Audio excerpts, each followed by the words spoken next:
हमारे सलीम भाई, हमारे बहन नीलम बोध जी और एडवोकेट साहब और हमारे किशन भाई जी, सहरावत जी और मेरी प्यारी बहनों, प्यारे बच्चों, बुजुर्गों, मेरे साथियों, आज जिस चौराहे पर, दोराहे पर हमारा समाज खड़ा है, एक बहुत ही विस्फोटक स्थिति है।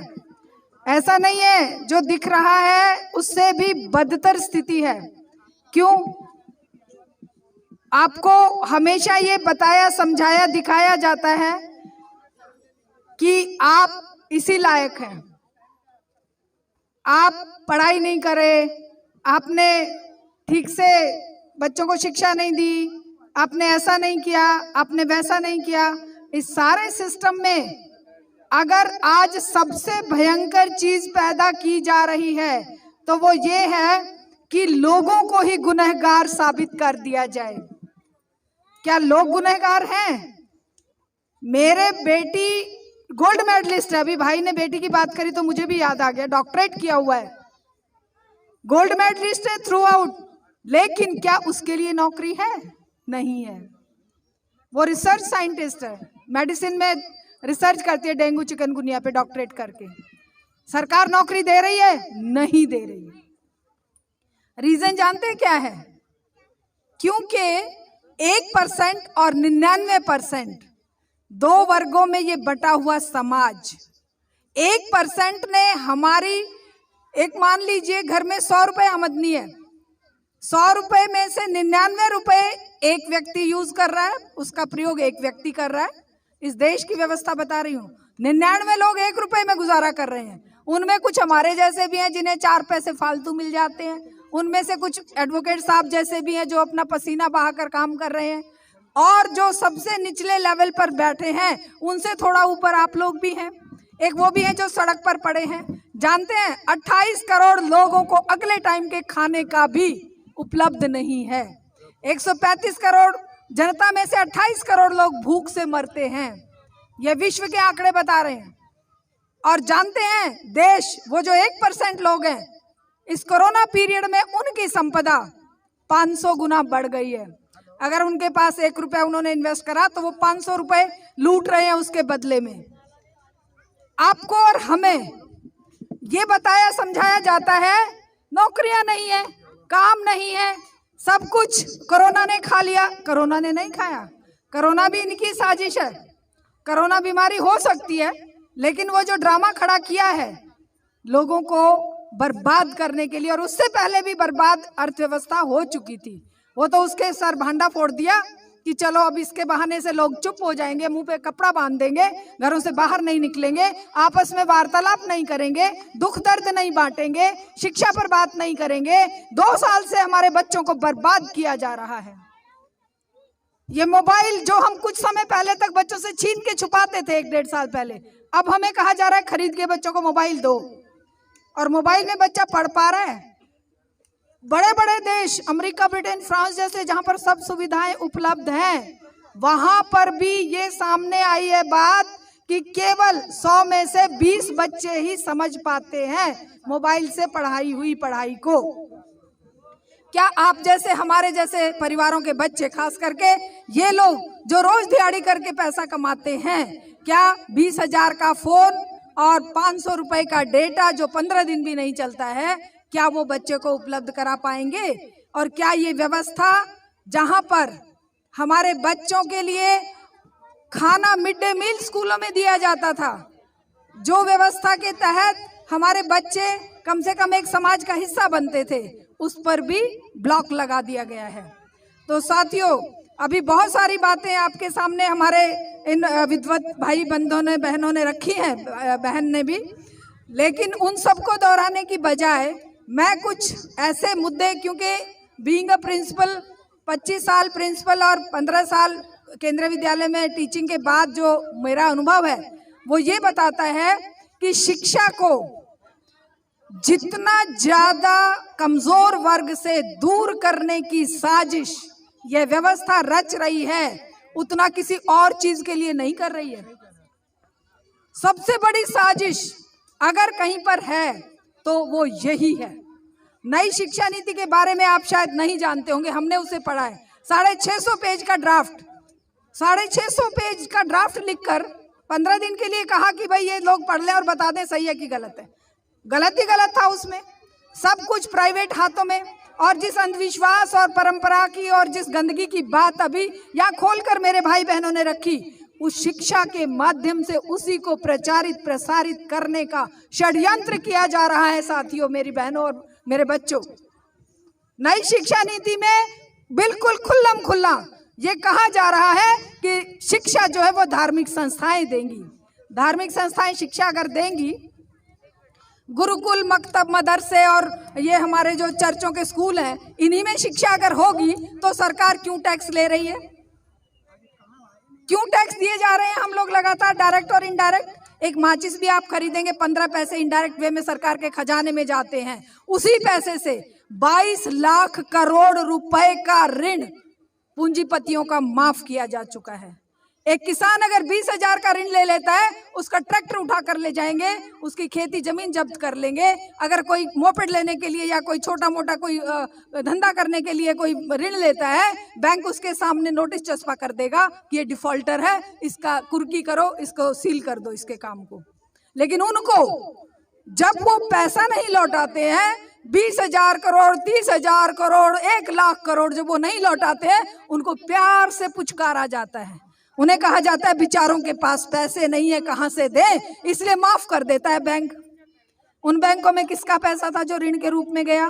वो आपका पसीना था। ये बात आपसे छुपाई जाएगी हमेशा। आपकी मेहनत का एक गरीब मजदूर, किसान, महिला, युवा, छात्र, हर कोई पसीना बहा रहा है। हम लोग जो कहने को टीचर है, प्रिंसिपल है, एडवोकेट है, ये हैं आपके इंजीनियर हैं, डॉक्टर हैं, हम सब भी मजदूरी करके पसीना बहाकर रोजी रोटी कमा रहे हैं। लेकिन वो जो 1% तबका है, जानते हैं, एक दिन की कमाई, 1 घंटे की कमाई, दिन की तो छोड़िए, 90 से 100 करोड़ रुपए है मुकेश अंबानी की 1 घंटे की कमाई। 100 करोड़ रुपए कल्पना कर सकते हो आप?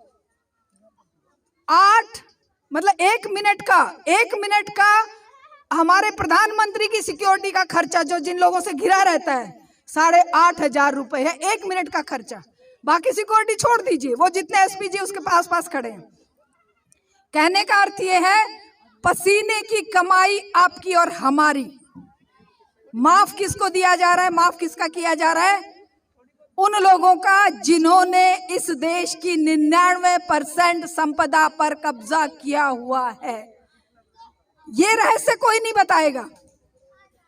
मेरे बच्चे 10-10 साल से आईएएस के लिए कोचिंग ले रहे हैं, क्लर्क भर्ती होने की कोचिंग ले रहे हैं, वो इंजीनियर बनने की कोचिंग ले रहे हैं, डॉक्टर बनने की कोचिंग ले रहे हैं। और हो क्या रहा है? 30 आईएएस ऑफिसर जिन्होंने कोई ट्रेनिंग नहीं ली, उनकी कोई एजुकेशन का नहीं पता, उनको पिछले दरवाजे से सरकार ने अपने भाई भतीजे, बड़ी बड़ी कंपनियों के सीईओज, अडानी, अंबानी, गोयनका, सिंघानिया, बजाज, मित्तल की कंपनियों के में काम करने वाले डायरेक्टर और सीईओज को पीछे के दरवाजे से हमारे ऊपर आईएएस बनाकर थोप दिया। हमारे वो बच्चे जो 10-10 साल से 10-10 साल लग जाते हैं कोचिंग लेकर एक एग्जाम को पास करने में, और उसके बदले धोखा क्या है कि तुम बैठे रहो, तुम बन जाना चपरासी, तुम बन जाना बेशक आत्महत्या कर लेना जब तुम्हारे माँ बाप कहें कि कमा क्यों नहीं रहे इतना पैसा खर्चा, या तुम नशेड़ी बन जाना, या तुम क्रिमिनल बन के कहीं डाका डाल के जेल में जाकर मर जाना। लेकिन यहाँ पर राज करेंगे वो जिनके हाथ में पूंजी के संसाधन है। पूंजी के संसाधनों पर कब्जा जिसका है वही आपका धर्म तय करेगा, वही आपकी शिक्षा तय करेगा, वही आपकी राजनीति तय करेगा, और वही आपके जीवन की दिशा तय करेगा कि आप भूखे सोएंगे या बादाम खाएंगे। आप भूखे सोएंगे क्योंकि आप उस 99% में से सबसे निचले तबके में आते हैं, और बादाम की रोटी या काजू की रोटी वो खाएंगे जो 1% में आते हैं। 90,000 रुपए की खुम्बी की सब्जी हमारे प्रधानमंत्री जी खाते हैं। कहने का अर्थ है ये एक सिस्टम चल रहा है। सरकारी जो नौकरियां थी सरकारी, जो हमारे इतने लंबे संघर्ष के बाद हमने जो बनाए थे, उसको बेच कर रेलवे बेच दिया, बैंक बेच दिए, हमारी सारी संस्थाएं बेच दी। हमारी शिक्षा पर और हमारी खेती पर जो अब डाका डाला जा रहा है, उसके लिए जो संघर्ष खड़ा किया जा रहा है साथियों, उस संघर्ष को समझने की जरूरत है। और शिक्षा की एक ऐसी नीति जिसमें अगर ये 10 साल ये नीति चालू रही, एक भी गरीब का बच्चा कोई आगे नहीं बढ़ पाएगा। कुछ मुख्य पॉइंट मैं उस शिक्षा नीति के बता रही हूं आपको। ये लिखा गया है इस नई शिक्षा नीति में कि जब बच्चा 3 साल का होगा, अभी तो 5 साल का बच्चा स्कूल जाता है ना, वो कह रहे 3 साल का बच्चा स्कूल जाएगा, और स्कूल नहीं जाएगा, उसके लिए आंगनबाड़ी सेंटर्स में नर्सरी, केजी, अपर केजी, पहली और दूसरी, ये 5 साल बिताने की एक कंडीशन नई शिक्षा नीति में बना दी है। अब समझिए, दूसरी क्लास तक क्या आपका बच्चा आंगनबाड़ी में पढ़कर कुछ सीख पाता है? नर्सरी, केजी, पहली, दूसरी, मतलब नर्सरी, केजी, अपर केजी, पहली और दूसरी, वो 5 साल बच्चे को आंगनबाड़ी में बिताने हैं। एक सीधी सीधी बात है, आंगनबाड़ी में आप जिसकी जेब में भी पैसा, भी जैसे हमारे एडवोकेट साहब ने कहा या हमारे बहन और भाइयों ने कहा, जिसकी जेब में एक पैसा भी है वो खाना नहीं खाएगा, वो अपना और सारे कपड़े लत्ते नहीं खरीदेगा, वो सोचेगा प्राइवेट स्कूल में पढ़ा लूं। मतलब क्या हुआ कि सीधे सीधे प्राइवेट सेक्टर को बढ़ावा देने के लिए सरकार ने ये नीति लागू करी है कि गरीब से गरीब आदमी भी आंगनबाड़ी में भेजने के लिए तैयार नहीं होगा, क्योंकि वहां तो चने और भूगड़े खिला खिला के बच्चों को भगा दिया जाएगा। पढ़ाने की तो बात ही छोड़िए। फिर आदमी जगह जगह ढूंढेगा कि सस्ते से सस्ता कोई प्राइवेट स्कूल मिल जाए। दूसरा जो कदम है, तीसरी, चौथी और 5वीं वो प्राइवेट, इसमें सरकारी स्कूलों में प्राइमरी में भेजने की व्यवस्था करेंगे। एक तरफ प्राइमरी और सेकेंडरी, सीनियर सेकेंडरी स्कूलों को टीचर अपॉइंट नहीं किया जा रहा। 12 लाख पोस्ट खाली पड़ी है, ये सरकारी आंकड़े बता रहे हैं। 12 लाख पद खाली पड़े हैं।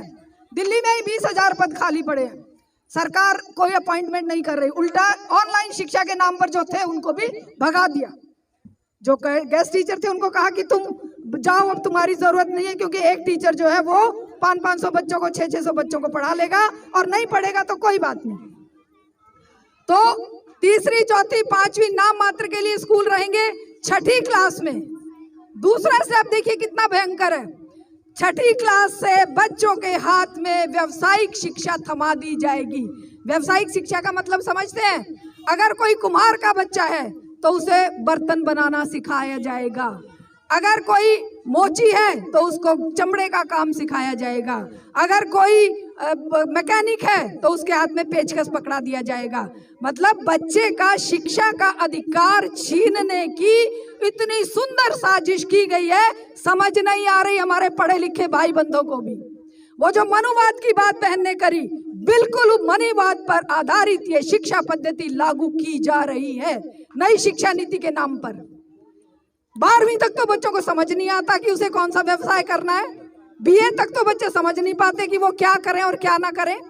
उसे क्या 6ठी में समझ आ जाएगा कि उसे कुम्हार बनना है या जूते बनाने हैं या उसे मैकेनिक बनना है या उसे कारपेंटर बनना है? कैसे बच्चा पता लगाएगा? बच्चे को नहीं समझ आएगा। हाँ, सरकार उसके हाथ में व्यावसायिक शिक्षा के नाम पर वो जो परंपरागत मेरे बैकवर्ड क्लासेस के, SC ST के, OBC के बच्चे हैं, उनको बर्बाद करने का एक रास्ता इस शिक्षा नीति में तय कर दिया गया है। अब नई शिक्षा नीति में कल्पना कीजिए, बेटियों को जानते हैं क्या सिखाया जाएगा? जो भाई ने अभी कहा कि पत्नी कह रही है चूल्हा चौका संभाले। हमारे जमाने में भी यही कहा जाता था कि रोटी तो पकानी है, चूल्हा चौका करना है, लड़कियों को पढ़ने की क्या जरूरत है? लड़के पढ़े, लड़कियां तो पराया धन है, लड़कियां तो दूसरे के घर बसाएंगी, हमें क्या करना है लड़कियों को पढ़ा के? मेरी क्लास में जितनी लड़कियां थी, 40 लड़कियों में से हम 1-2 लड़कियां पढ़ी। ये उस जमाने की बात है जब सब कुछ फ्री था। 5 पैसे फीस हमारे गांव के स्कूल में लगती थी। नीम के पेड़ के नीचे ऐसे ही बैठ के हम पढ़ा करते थे। उस 5 पैसे की फीस में हम प्रिंसिपल बन गए। 95 रुपए दिल्ली यूनिवर्सिटी की फीस थी, आज वो फीस 2.5 लाख रुपए है। सरकारी फीस ही 2-2 लाख रुपए कॉलेजेस की करते जा रहे हैं। तो बेटियां कहाँ पढ़ेंगी? कितने ही हम बाबा साहब भीमराव अंबेडकर के संविधान की दुहाई देते रहे, लेकिन जिस तरह की नीतियां सरकार बना रही है उसमें गरीब, दलित, बेटियां, पिछड़े किसी के लिए कोई शिक्षा की व्यवस्था नहीं है। रिजर्वेशन को धक्के मार दिए। एक माहौल खड़ा किया जा रहा है कि सारी नौकरियां रिजर्वेशन वाले ले गए। मेरी हमेशा लड़ाई रहती है, अरे आंख खोल, अकल के अंधो, आंख के अंधो और अकल के बहरो, तुम समझो, वो मेरे दलित भाई, वो मेरे आदिवासी भाई, वो मेरे गरीब भाई, तुम कॉलेज तक तो उन्हें पहुंचने नहीं दे रहे हो, वो तुम्हारी नौकरियां छीन रहे हैं क्या? स्कूल की पढ़ाई तो पूरी करते करते उन्हें हाथ में झाड़ू लेनी पड़ती है या उन्हें अपना कोई काम करना पड़ता है। तुम क्या बकवास कर रहे हो? तुम्हें गुमराह करने के लिए या तो हिंदू मुसलमान का एजेंडा परोस दिया जाएगा, या दलित और स्वर्ण का एजेंडा परोस दिया जाएगा, या तुम्हें बेवकूफ बनाकर अंधविश्वास और जाहिलता में धकेलने का पूरा गौरक्षक बना के तुम्हारे बेटों को मरवाया जाएगा और वो खुद के बच्चे फॉरेन में पढ़ाएंगे। उन 1% के बच्चे फॉरेन में पढ़ेंगे और वो सीधे आकर हमारे ऊपर पैराशूट से उतरकर कंट्रोल करेंगे और वही नीतियां जो अभी तक बनती आई हैं उन्हीं को आगे बढ़ाएंगे। तो साथियों, जो दूसरा स्टेप मैंने बताया कि हमारे बच्चों को व्यवसायिक शिक्षा के नाम पर झुनझुना पकड़ा दिया जाएगा। पहली से लेकर 8वीं तक की लड़ाई हम लड़ रहे थे बहुत पहले से। 2009 में जब पहली बार ये कहा था कि बिना पढ़े 8वीं तक बच्चों को पास कर दिया जाएगा, सबसे ज्यादा विरोध हमारा all India save education committee राष्ट्रीय स्तर पर कर रही है। लोगों को समझा नहीं पा रहे हम जब पढ़ते थे पहली क्लास में, अगर पहली का कायदा, पहली की दूसरा पक्का कायदा और पहली की किताब जब तक रीडिंग नहीं सीख लेते थे, कहानी पढ़ना नहीं आ जाता था, लिखना नहीं आ जाता था, चाहे हमें 3 साल पहली में लगते, हमें पास नहीं किया जाता था। आज आपके बच्चों को क्या किया जा रहा है? कोई जरूरत नहीं है पढ़ने लिखने की, आप पास है ना। एक गादड़ फर्रा हाथ में पकड़ा दिया 8वीं पास, और 9वीं में धक्के मार के बाहर। मेरे मतलब संघर्षरत भाइयों को भी ये बात समझ नहीं आ रही। वो कह रहे हैं भाई जिसकी पहली पीढ़ी पढ़ रही है उनके लिए तो नो डिटेंशन पॉलिसी, फेल ना करने की नीति बहुत अच्छी है। मेरा इस पर ये उनके साथ एक संघर्ष रहता है कि भाई जिसकी पहली पीढ़ी पढ़ रही है उसके लिए तो पढ़ना लिखना पहले दूसरे वाले लोगों से ज्यादा महत्वपूर्ण है। उसको तो बहुत अच्छी तरह पढ़ना लिखना आना चाहिए। उसे फेक सर्टिफिकेट देकर तुम उसकी आने वाली पीढ़ियों को बर्बाद कर रहे हो। बर्बादी का सबब है नो डिटेंशन पॉलिसी। ना पेरेंट्स विरोध कर रहे हैं, ना टीचर विरोध कर रहे हैं, ना कोई पढ़े लिखे प्रोफेसर तक यूनिवर्सिटी में मेरा इनके साथ झगड़ा होता है इस बात पे। क्यों नहीं विरोध कर रहे हो? क्यों नहीं सड़कों पर उतर रहे हो किसान की तरह? क्यों नहीं कह रहे हो हमें नो डिटेंशन पॉलिसी नहीं चाहिए?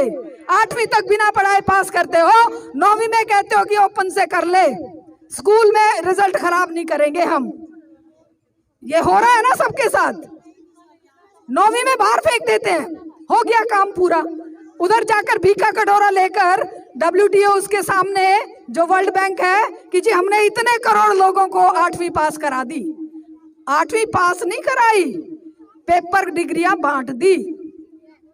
अब सोचिए 6ठी से बच्चे के हाथ में पेचकस, कुल्हाड़ी या ये वो रंदा पकड़ा देंगे और कहेंगे तू व्यावसायिक शिक्षा सीख, तुझे पढ़ने की जरूरत नहीं है। पढ़ गया सवाल करेगा। एक गरीब की बेटी पढ़ गई, बहन पढ़ गई, भाई पढ़ गए या इनकी बेटियां पढ़ गई, कितना बड़ा खतरा मोल ले लिया सरकार ने। सरकार को सवालों के कटघरे में हम आज खड़ा कर रहे हैं ना हम पढ़े लिखे लोग।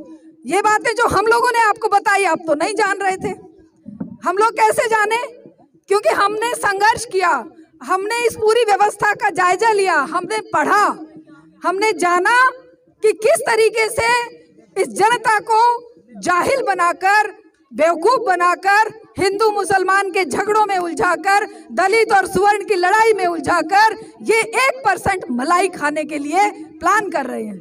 एक महापुरुष ने कहा है कि जनता और शिक्षा, जनता जो है ना वो है बारूद का ढेर और शिक्षा एक चिंगारी है। सत्ताएं कोशिश करती हैं, सरकारें कोशिश करती हैं, चाहे वो सरकार किसी की भी हो, बीजेपी, चाहे कांग्रेस, चाहे आम आदमी, चाहे एसपी बीएसपी, चाहे लोक दल, चाहे अकाली दल, चाहे ये क्या ममता बनर्जी, कोई भी सरकार हो, कोई इसमें अलग नहीं है। वो सारी की सारी सत्ता में बैठी सरकारें, लोग उस सत्ता में बैठे लोगों के लिए शिक्षा प्राप्त किया हुआ युवा और महिलाएं और छात्र बहुत बड़ा खतरा है। वो कहते हैं, उनको ये बात अच्छी तरह पता है कि ये जनता बारूद का ढेर है और शिक्षा एक चिंगारी है। तो शिक्षा को जितना दूर रखेंगे उतना ही हमारे साम्राज्य की सुरक्षा हो सकती है, वरना इसमें आग लगा देगी जनता। वो चिंगारी अगर इनके हाथ में आ गई